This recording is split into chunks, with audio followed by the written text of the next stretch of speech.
Después de renunciar a mi trabajo, compré la casa de playa de mis sueños y desaparecí por un tiempo. Solo quería paz. Y entonces, en mi primera noche ahí, me llamó mi madre. Nos mudamos mañana, anunció.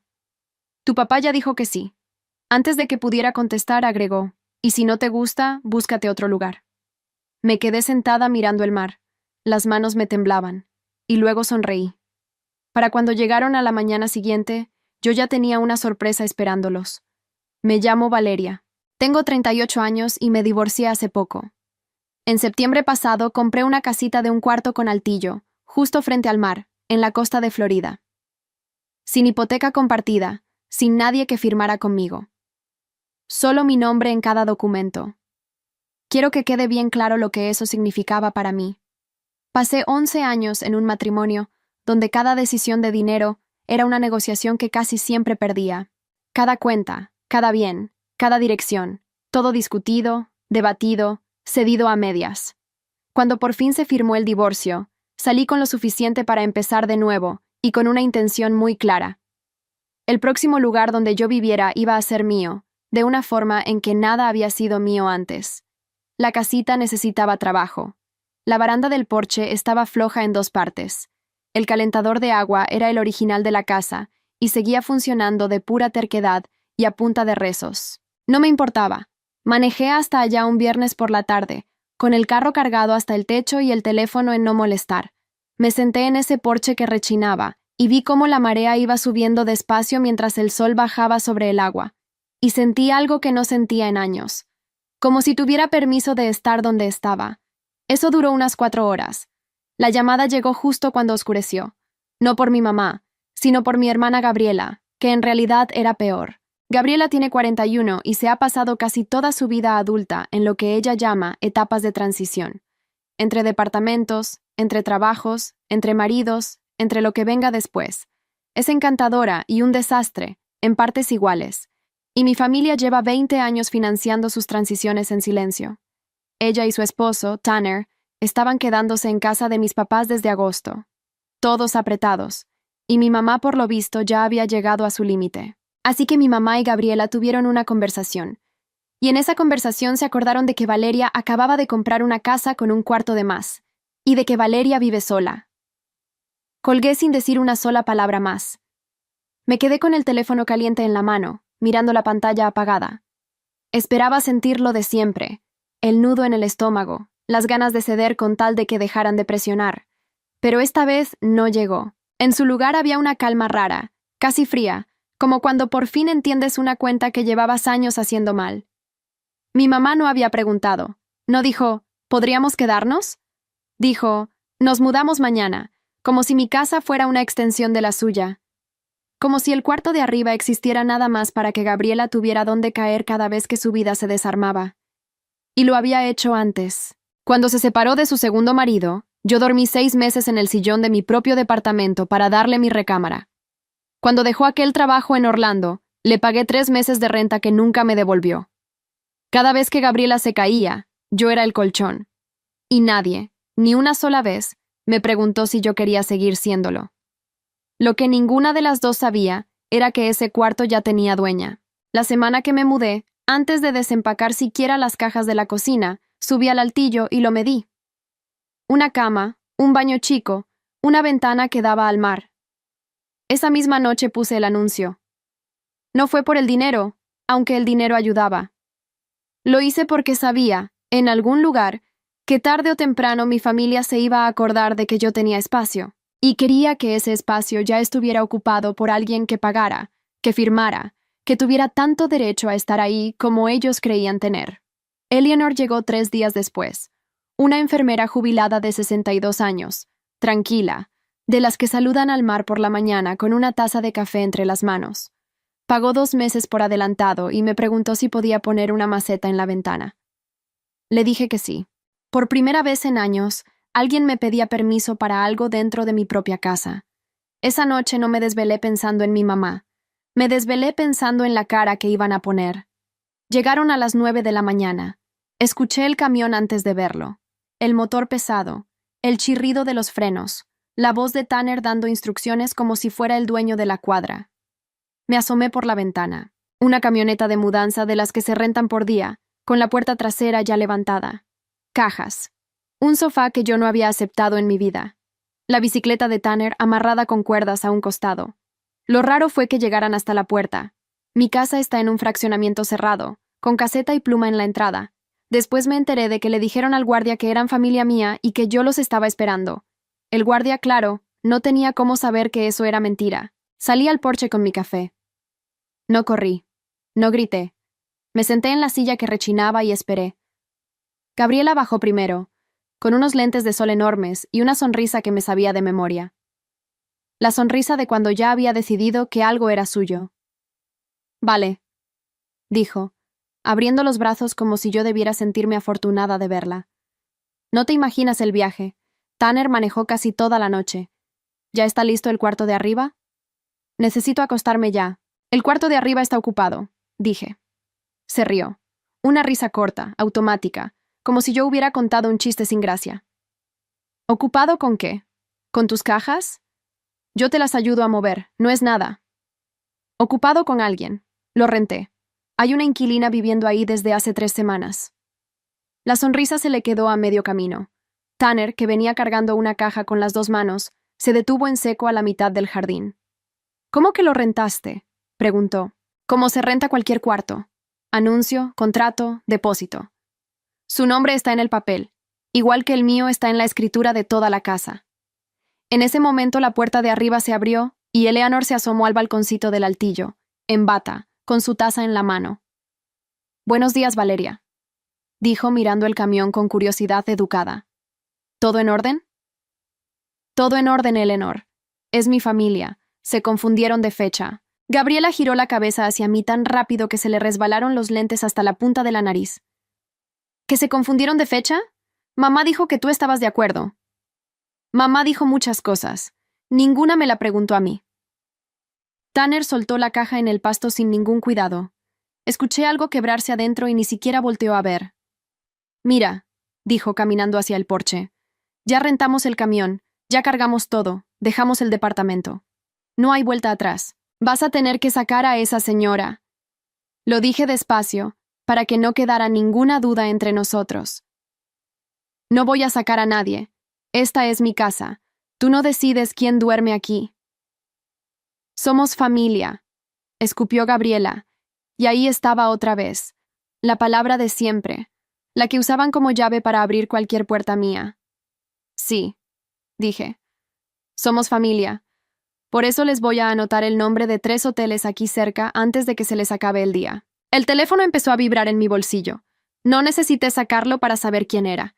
Mi mamá, por supuesto, llamando para arreglar lo que en su cabeza ya estaba arreglado. Lo dejé sonar. 1 vez. 2. 3. Por primera vez en 38 años, dejé que mi mamá esperara, y me tomé mi café mirando cómo a mi hermana se le iba borrando la sonrisa de la cara. El teléfono dejó de sonar y volvió a empezar casi de inmediato. A la 4ª vez, contesté. «Valeria». La voz de mi mamá venía cortada, como cuando maneja y habla al mismo tiempo. «Estoy en la entrada. El señor de la caseta no me deja pasar. Dile que soy tu madre». «¿Estás aquí?» «Claro que estoy aquí. ¿Crees que iba a dejar que trataras así a tu hermana por teléfono?» «Dile al guardia que me abra». Colgué. Caminé hasta la pluma de la entrada con el café todavía en la mano. Mi mamá estaba parada junto a su coche, los brazos cruzados, con esa cara que pone cuando ya decidió que la culpa es de alguien más. El guardia me miró, esperando instrucciones. «Es mi mamá», le dije. «Pero solo ella. Déjela pasar caminando. Su coche se queda afuera». Mi mamá abrió la boca para protestar y la volvió a cerrar. Caminó detrás de mí hasta la casa sin decir nada, taconeando fuerte sobre el cemento, y ese silencio me puso más tensa que cualquier grito. Cuando llegamos al jardín, Gabriela ya había encontrado su papel. Estaba sentada en una caja, con los hombros caídos, secándose una lágrima que yo no había visto caer. «Mira nada más», dijo mi mamá, parándose en seco. «Tu hermana llorando en el pasto. ¿Estás contenta?» «No la puse yo ahí, mamá». «La pusiste cuando le cerraste la puerta.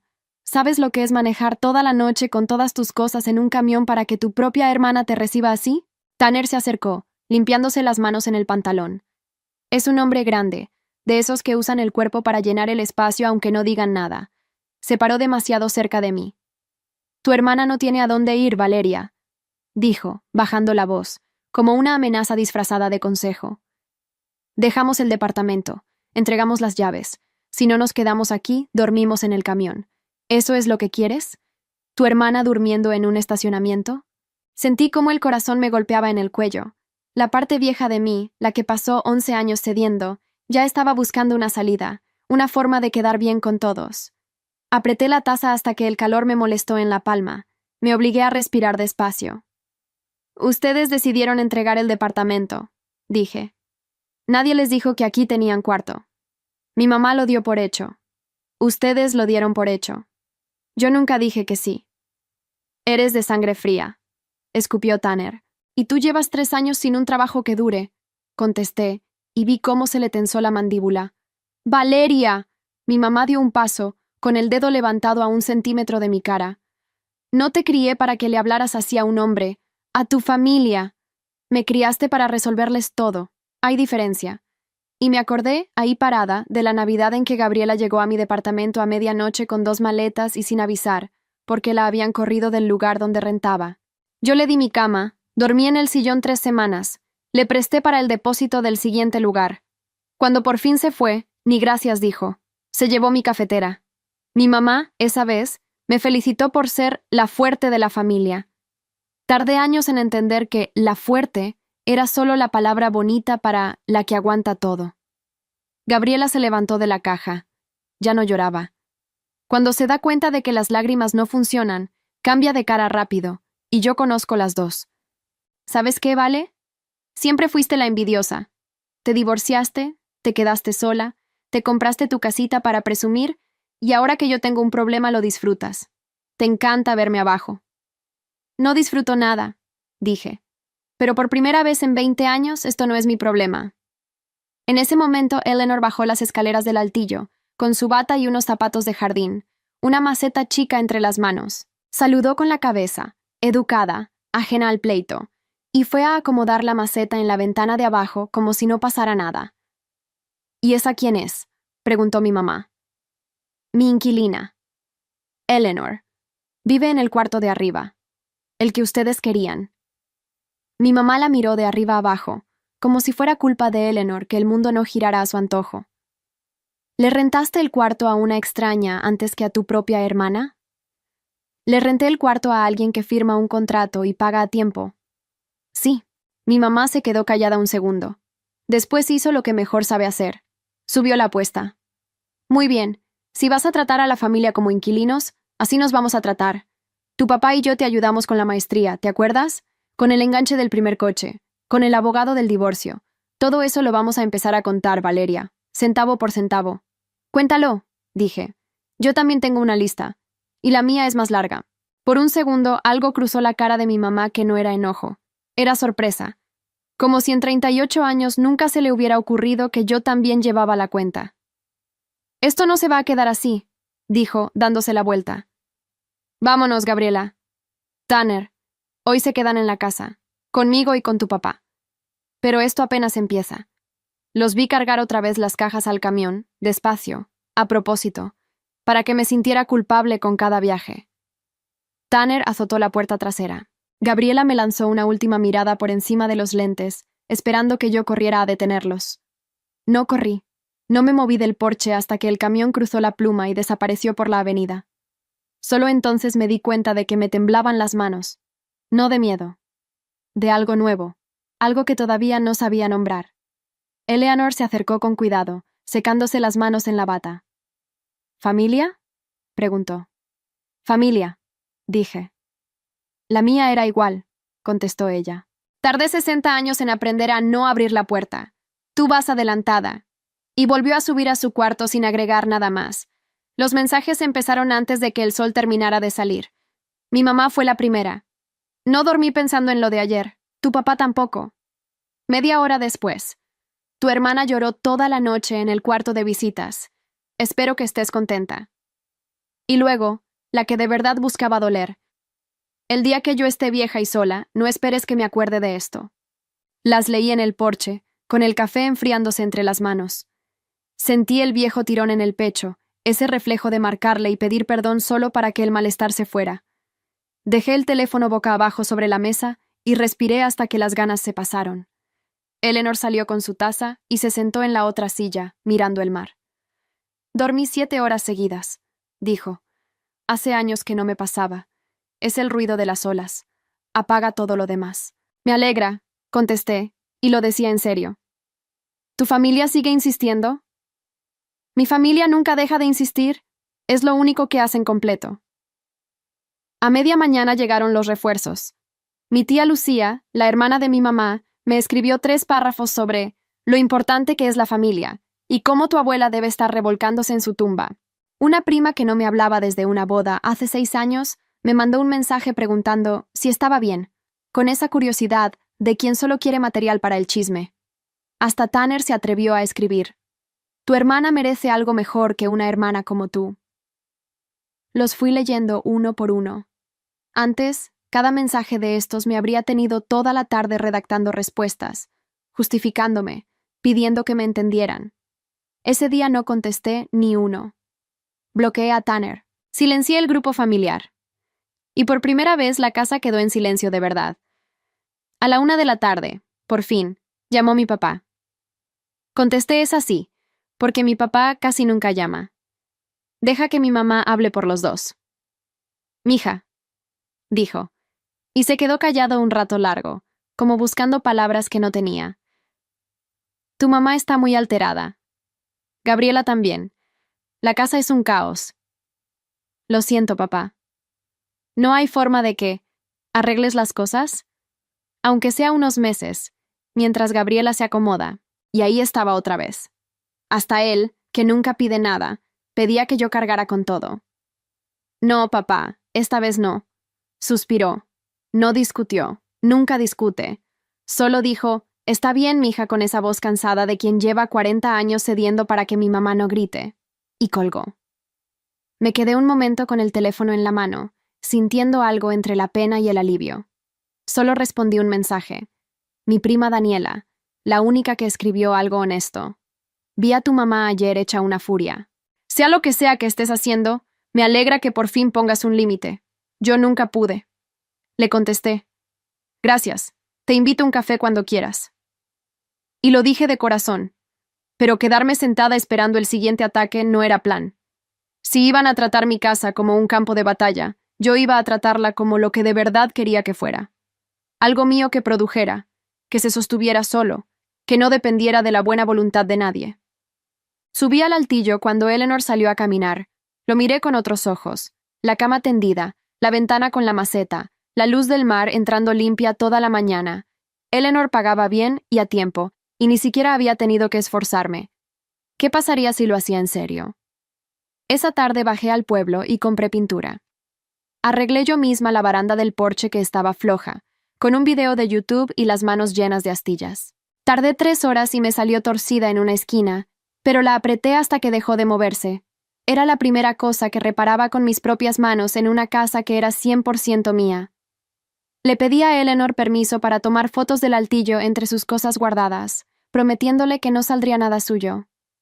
Acomodé la cama, abrí la cortina, dejé entrar el mar por la ventana. Las fotos quedaron bien, mejores de lo que esperaba. Esa noche armé el anuncio en serio. No el aviso rápido que había puesto el primer día, sino uno de verdad. Precio por noche, precio por semana, reglas de la casa, fotos buenas, la descripción honesta de lo que era. Altillo frente al mar, en fraccionamiento privado con seguridad, ideal para quien busca silencio. Lo subí a una plataforma de rentas vacacionales y cerré la computadora con el corazón latiéndome raro, como cuando mandas algo que no tiene vuelta atrás. Pensé que tardaría semanas. Tardó 18 horas. Al día siguiente, mientras desayunaba, me llegó la notificación. Una pareja de Atlanta quería el altillo por 2 semanas en cuanto Eleanor terminara su mes. Pagaban por adelantado. Tenían buenas reseñas como huéspedes. Leí el mensaje 3 veces para asegurarme de que era real. Acepté la reserva con el dedo temblándome un poco. No de miedo. De otra cosa. Hice la cuenta ahí mismo, en una servilleta. Lo que esa pareja iba a pagar por 2 semanas era más de lo que Gabriela me había devuelto en 20 años de préstamos. Y eran desconocidos. Gente que firmaba, que pagaba, que se iba cuando decía que se iba. Eleanor pasó por la cocina y vio mi cara. ¿Buenas noticias? Renté el cuarto otra vez, para cuando tú te vayas. Una pareja. Sonrió y se sirvió café como si estuviera en su propia casa, y por una vez no me molestó. ¿Ves? Dijo. No necesitabas a tu hermana ahí. Necesitabas dejar de pensar que ese cuarto era de ella. Esa noche mi mamá volvió a llamar. La dejé sonar 3 veces y luego apagué el teléfono. Me senté en el porche recién pintado, con la baranda que yo misma había apretado, y escuché el mar haciendo lo único que sabe hacer, seguir, sin pedirle permiso a nadie. Eleanor se fue un sábado por la mañana.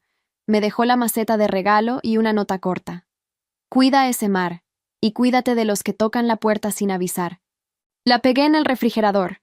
La pareja de Atlanta llegó esa misma tarde. Se llamaban Mark y Diane, recién jubilados, callados, de los que dan las gracias por todo. Les enseñé el altillo, les expliqué cómo funcionaba el calentador terco, les di una llave. Mark me preguntó si podían usar el porche por las mañanas para tomar café. Le dije que claro, y otra vez sentí esa cosa rara, gente pidiéndome permiso, con educación, en mi propia casa. Antes de que llegaran, había pasado por la caseta a hablar con el guardia. Le llevé una lista corta, con nombres y una foto que saqué del grupo familiar antes de silenciarlo. Estas personas no entran sin que yo lo autorice por teléfono, en el momento, le dije. No importa lo que digan, no importa si dicen que son mi familia, sobre todo si dicen que son mi familia. El guardia, un señor mayor que se llamaba Don Refugio, asintió como si entendiera perfectamente. Creo que en su trabajo había visto de todo. Tranquila, señorita. Aquí no pasa nadie que usted no quiera. Pasaron 5 días tranquilos. Mark y Diane salían temprano a caminar por la playa y volvían con conchas. Yo trabajaba en la mesa del comedor, organizando las cuentas de la casa, viendo cuánto necesitaba para arreglar el calentador de una vez. Por primera vez en mucho tiempo, los números me daban tranquilidad en vez de miedo. Hasta que el 6.º día, a las 8 de la mañana, sonó mi teléfono. Don Refugio. Señorita Valeria, tengo aquí en la entrada a una señora con lentes oscuros y a un señor grande, en un camión de mudanza. Dicen que vienen a quedarse, que usted los espera. Se me cerró el estómago, pero no como antes. Esta vez no fue miedo de ceder. Fue rabia limpia, de la que sabe exactamente qué hacer. No los espero, don Refugio, no los deje pasar. Eso pensé. Pero el señor se está poniendo necio. ¿Puede venir un momento? Para que lo vean ellos mismos y no quede duda. Caminé hasta la entrada. Tanner estaba fuera del camión, con las manos en la cintura, discutiendo con don Refugio a través de la pluma. Gabriela seguía dentro, con los lentes puestos aunque el cielo estaba nublado. ¡Ahí estás!, gritó Tanner al verme. Dile a este señor que nos deje entrar. Ya no aguantamos en casa de tus papás. Tu mamá y Gabriela se pelean todo el día. Esto es tu culpa. Don Refugio, dije, sin levantar la voz, parada de mi lado de la pluma. ¿Le queda claro que estas personas no entran? Clarísimo, señorita. Gracias. Tanner pateó una piedra y golpeó la pluma con la palma de la mano. Don Refugio descolgó el teléfono de la caseta, despacio, dejando que Tanner viera lo que hacía. Si vuelve a tocar la pluma, le hablo a la patrulla del fraccionamiento. Usted decide. Tanner bajó la mano. Por primera vez desde que lo conocía, no encontró qué decir. Gabriela bajó del camión entonces. Se acercó a la pluma, se quitó los lentes. Tenía los ojos hinchados, y esta vez no parecía actuación. Vale, por favor, dijo, y la voz le salió más chica de lo que jamás se la había oído. No tenemos a dónde ir. Mamá nos está corriendo a nosotros ahora. Dice que somos un estorbo. Tanner y yo dormimos en el camión anoche, en un estacionamiento de supermercado. Por favor. Y por un segundo, el segundo de siempre, el reflejo de toda mi vida, casi le abro. Casi le digo que sí. Me dolió el pecho de las ganas de arreglarle el problema como siempre. Pero entonces, atrás de mí, escuché la voz de Diane. «Valeria, ¿todo bien? Mark hizo café de más, por si quieres una taza cuando termines». Volteé. Diane estaba en el camino, en sandalias, con una taza humeante en la mano, sonriendo sin enterarse de nada. Huéspedes. Gente que había pagado por 2 semanas de paz en mi casa. Gente que confiaba en que yo iba a protegerles ese silencio. Ahorita voy, Diane. Gracias, le dije, y me salió fácil, natural. Me volteé hacia Gabriela. Tengo huéspedes, dije. Personas que pagaron por estar aquí tranquilas. No puedo meter un camión de mudanza y un pleito familiar en medio de eso. Aunque quisiera, ya no es solo mi casa para llenarla de problemas. Es mi trabajo. Tu trabajo, repitió Tanner con desprecio. Rentarle un cuartito a unos viejos. Sí, dije. Mi trabajo. Y me da más respeto del que ustedes me dieron en 20 años. Mamá tenía razón sobre ti, dijo Gabriela, buscando el último golpe. Siempre fuiste la dura, la que no siente nada. No, contesté. Era la que sentía todo y aguantaba callada. Ya no aguanto. Esa es toda la diferencia. Gabriela abrió la boca, pero no le salió nada. Creo que esperaba pelea, lágrimas, algo a lo que agarrarse. No encontró nada. Lo más difícil de tratar con alguien que por fin puso un límite es que ya no hay puerta que empujar. Gabriela se puso los lentes otra vez, para que no le viera la cara. Se subieron al camión. Tanner arrancó haciendo rechinar las llantas, como si eso me fuera a doler. Volví a la casa. Me tomé el café con Mark y Diane en el porche, oyendo a Mark contar de las conchas que habían encontrado. Esa noche, cuando se metieron a su cuarto, abrí la computadora. Tenía 2 mensajes nuevos en la plataforma, una familia pidiendo el altillo para diciembre y una mujer sola que quería un mes entero para escribir un libro. Me quedé mirando la pantalla un rato largo. No era un cuarto de más, nunca había sido un cuarto de más. Era lo que me iba a sostener. Le contesté a los 2 que sí. Gabriela apareció sola 3 semanas después, un martes por la tarde, sin lentes oscuros, sin camión, sin Tanner. Don Refugio me habló a la caseta para avisarme. La señora otra vez, pero viene sola, y viene en taxi. Dice que solo quiere hablar. ¿La dejo pasar? Lo pensé un momento. Mark y Diane ya se habían ido. El altillo estaba vacío hasta la siguiente reserva. No tenía huéspedes que proteger esa tarde. Solo a mí. Déjala pasar caminando, don Refugio. Pero si yo le hablo, me la saca. Como diga. Gabriela llegó hasta el porche con los brazos cruzados, como si tuviera frío aunque hacía calor. Se sentó en la silla donde antes se sentaba Eleanor. Le ofrecí agua. La aceptó. Tomó 2 tragos antes de hablar. Tanner se fue, dijo por fin. Hace 4 días. Agarró sus cosas del cuarto de mamá y se largó. Ni una nota. No dije nada. Esperé. ¿Sabes qué fue lo último que me dijo? Se rió, pero era una risa sin nada adentro. Que yo no había sabido manejarte. Que si yo hubiera insistido más, tú te habrías rendido como siempre, y a estas alturas estaríamos viviendo frente al mar sin pagar un peso. Ese era el plan, ¿vale? Ese siempre fue el plan de él. Apreté el vaso entre las manos. Una parte de mí ya lo sabía, pero oírlo en voz alta era distinto. Cuéntame el plan, dije. Gabriela miró el mar en vez de mirarme a mí. Tanner llevaba meses diciéndolo, que tú te habías comprado una casa enorme tú sola, que vivías sobrada, que era injusto que él y yo batalláramos mientras tú estabas aquí de vacaciones. Decía que tú nos debías, que la familia que tiene de más, reparte. Cuando mamá ya no nos aguantó, él lo vio como la oportunidad perfecta. No era quedarse unos meses, ¿vale? Tanner hablaba de quedarse para siempre, de que tú nunca ibas a tener el valor de correr a tu propia hermana, de que con el tiempo hasta le ibas a pagar el cable. Me acordé de la boda de Gabriela con Tanner, hacía 3 años. Él había escogido el salón más caro, el menú más caro, y al final mi mamá y yo terminamos cubriendo la cuenta entre las dos porque los novios estaban cortos ese mes. Tanner brindó esa noche dando las gracias a la familia que siempre apoya. Ya entonces sabía exactamente cómo funcionábamos. Yo fui la única que no lo vio. ¿Y tú qué pensabas? Se quedó callada mucho rato. Pensaba que tenías que decir que sí, admitió, y al menos tuvo la decencia de que le costara. Porque siempre dices que sí. Toda la vida dijiste que sí. Me acostumbré a que fueras el plan B de todo. Nunca se me ocurrió que un día simplemente... No. Sentí muchas cosas a la vez. Rabia vieja, de 20 años, pero también algo parecido a la lástima, viéndola ahí, sin Tanner, sin casa, sin el guión que siempre le había funcionado. Gabriela, ¿tú alguna vez en tu vida pagaste tus propias cuentas un año completo? ¿Uno solo? Negó con la cabeza, sin verme. Yo tampoco lo sabía hacer, dije. Pasé 11 años casada dejando que otro decidiera por mí, y 20 siendo el cajero de esta familia. Aprender a decir que no me costó perderlo casi todo primero, pero lo aprendí. Y no lo voy a desaprender por ti. ¿Entonces no me vas a ayudar? Preguntó, y otra vez le tembló la voz, pero esta vez sonaba real. Te voy a decir la verdad, que es más de lo que esta familia me dio a mí. No te voy a dar el cuarto. Ese cuarto es mi sustento ahora, no tu red de seguridad. No te voy a dar dinero, porque dártelo es tratarte como una inútil, y ya lo hice 20 años. Lo que sí puedo hacer es decirte que eres capaz de mantenerte sola, aunque nadie en esta familia te lo haya dicho nunca. Empezando por ti.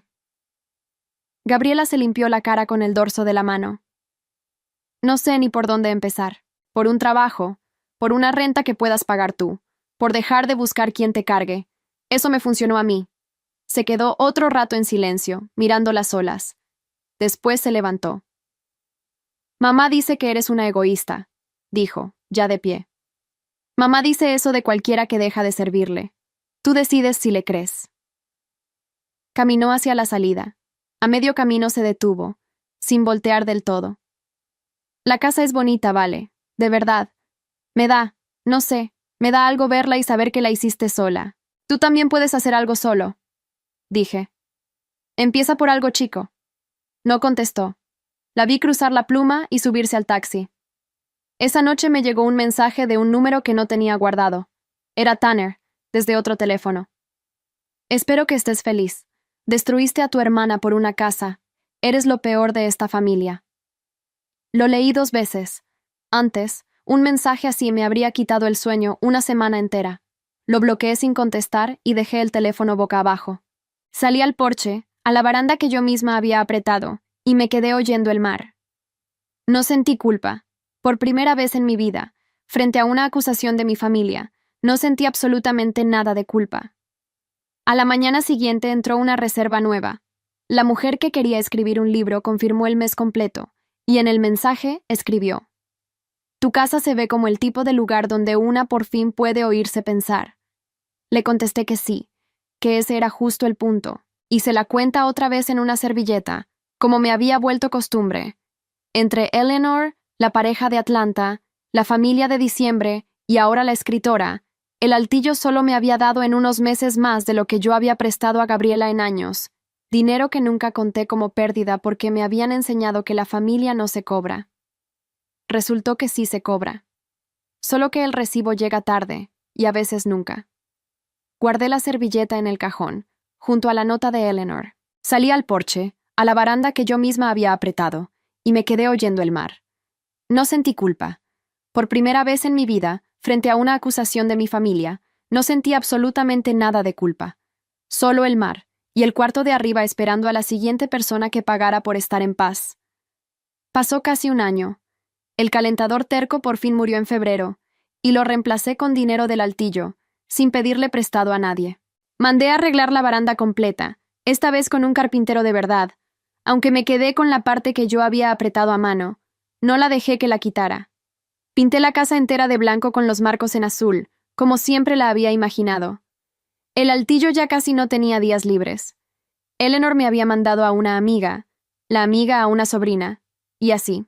La escritora terminó su libro en mi cuarto de arriba y puso mi casa en los agradecimientos, con una sola línea. Por el lugar donde por fin pude oírme pensar. La gente empezó a reservar con meses de anticipación. Le puse nombre al lugar, Casa Marea. Mandé a hacer un letrero chico de madera y lo colgué junto a la puerta. Contraté a una señora del pueblo, doña Carmen, para que me ayudara con la limpieza entre huéspedes. Le pagaba bien y a tiempo. La primera vez que le di su sobre, me dio las gracias con una formalidad que me dolió un poco, porque me acordé de todas las veces que yo había trabajado gratis para mi propia familia, sin un gracias. Algunos huéspedes se me quedaron grabados. Una mujer que llegó después de enterrar a su esposo y se pasó la primera mañana llorando en el porche. Cuando se fue, me apretó las manos y me dijo que mi casa la había devuelto a ella misma. Una pareja joven que reservó para reconciliarse y se fue tomada de la mano. Un señor que venía cada mes, solo, a pescar, y que nunca dejaba la cama extendida. Empecé a entender que no rentaba un cuarto. Rentaba lo mismo que yo había buscado el día que llegué con el carro cargado y el teléfono apagado. Un lugar donde a nadie le debes nada y nadie te lo cobra. Una tarde, entre dos reservas, me senté a contar lo que había ganado en el año. No los miré con miedo, como cuando estaba casada. Los miré como lo que eran, la prueba de que podía sostenerme sola. Aparté lo que necesitaba para los impuestos, lo que necesitaba para doña Carmen y lo que necesitaba para mí, y todavía sobró. Sobró, por primera vez en mi vida adulta, sin pedirle permiso a nadie. De Tanner no supe más. Gabriela me contó en uno de los pocos mensajes que cruzamos que se había ido a Texas con otra mujer y que a esa mujer también le estaba pidiendo prestado. Es lo único que sabe hacer, escribió. Lo vi tarde, pero lo vi. Lo de Gabriela fue distinto. Al principio pensé que me iba a hablar solo cuando necesitara algo, como siempre. Pero pasaron los meses y no me pidió nada. Un día me mandó una foto, una credencial de empleada de una tienda de departamentos, con su nombre y su cara seria de foto de gafete. Cajera, escribió. Medio tiempo, es horrible, pero es mío. Le contesté con una sola palabra. Bien. Y lo sentía de verdad. Rentó un departamento chico, de una recámara, ella sola, sin Tanner y sin mamá. La primera vez que pagó la renta con su propio dinero me llamó, no para presumir, sino porque no sabía con quién más compartirlo. Hablamos 20 minutos. Fue la conversación más normal que habíamos tenido en 20 años, sin que ninguna de las dos le estuviera pidiendo algo a la otra. No le abrí el altillo. Nunca le abrí el altillo. Pero un domingo la invité a comer al porche, como huésped, no como problema, y cocinamos las dos. Se fue en la tarde, a su propia casa, con sus propias llaves. En la puerta me dijo, «Gracias por no rescatarme, ¿vale? Si me hubieras dejado entrar ese día, yo todavía sería la misma». No supe qué contestar, así que solo la abracé. Mi mamá tardó más. Siguió diciéndole a quien la oyera que yo era una egoísta, que había abandonado a la familia por una casa. Yo dejé de tratar de cambiarle la versión. La gente que me importaba ya sabía la verdad, y la que prefería el cuento de la egoísta no me iba a devolver nada quedándome callada. Un par de veces me escribió cosas hirientes. Las leí, las dejé pasar, y seguí con mi día. Aprendí que no contestar también es una respuesta. Mi papá empezó a visitarme de vez en cuando, los sábados, sin avisarle a mi mamá. Se sentaba en el porche, tomaba café, miraba el mar y decía poco. Una vez, antes de irse, me dijo, «Hiciste bien, mija. Yo nunca pude». Fue lo más cerca que estuvo de una disculpa, y me bastó. Mi prima Daniela sí vino. Aceptó el café que le había prometido y se quedó todo un fin de semana, pagando como cualquier huésped, porque así lo quiso ella. La última noche, en el porche, me confesó que llevaba años aguantando a su propia suegra metida en su casa, sin saber cómo parar. «Tú me enseñaste que se puede decir que no y que el mundo no se acaba», me dijo. Me reí. Yo, que había tardado 38 años en aprenderlo, ahora se lo enseñaba a alguien. Algo en eso me hizo sentir que el año entero había valido la pena, más allá del dinero. A veces, en las mañanas, antes de que los huéspedes bajen, me siento sola en el porche con mi café y miro la marea subir. Me acuerdo de aquella primera noche, cuando mi mamá me dijo, «Y si no te gusta, búscate otro lugar», como si yo no tuviera derecho ni a mi propia casa. Me acuerdo de cómo me temblaban las manos, y me acuerdo de que, aún temblando, sonreí, porque ya sabía, sin saberlo del todo, que esa casa no se la iba a dar a nadie. El mes pasado firmé los papeles de la casita de al lado, la segunda, también a mi nombre, también sin que nadie firmara conmigo, también frente al mar. No la compré para presumírsela a nadie. La compré porque por fin entendí que el cuarto que mi familia quiso quitarme gratis era lo único que iba a hacerme libre.